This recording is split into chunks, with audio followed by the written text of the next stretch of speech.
December 2025।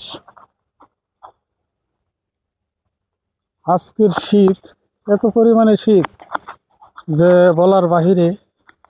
শীতের তীব্রতা এত পরিমাণে যে সারাদিন পর সূর্য এখন উঠছে। দেখা গেছে আবার এনে কথা আছে, আমি 2 দিন পর গোসল করছি।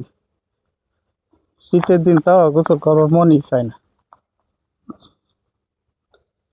মনে চায় যে 1 সপ্তাহ পরে গোসল করি, তাইলে মনে ভালো হইতো। ঠিক আছে, কিন্তু করার তো কিছু নাই। আজকে 2 দিন পরে আজকে গোসল করলাম, আর আজকে দেখি রোদ্রই উঠছে না। ঠিক আছে, এখন শীতের কাপড় আর খুলছি না, গায়ে রয়ে গেল। ঠিক আছে, লাভ কি? এখন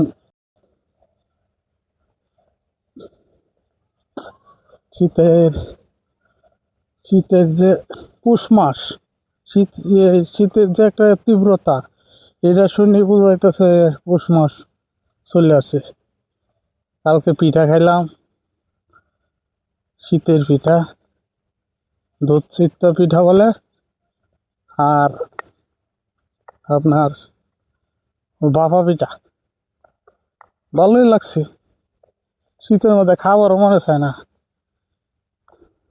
এই যে বারবার উঠে বাইরে যাইতে হয়, এই জন্য আর খাবারও মনে চায় না। মনে চায় যে না খাইলে মনে হয় ভালো। ঠিক আছে, আমাদের জন্য দোয়া করবেন। সকলকে ধন্যবাদ জানিয়ে আজকের ভিডিও এখানেই শেষ করলাম। আসসালামু আলাইকুম।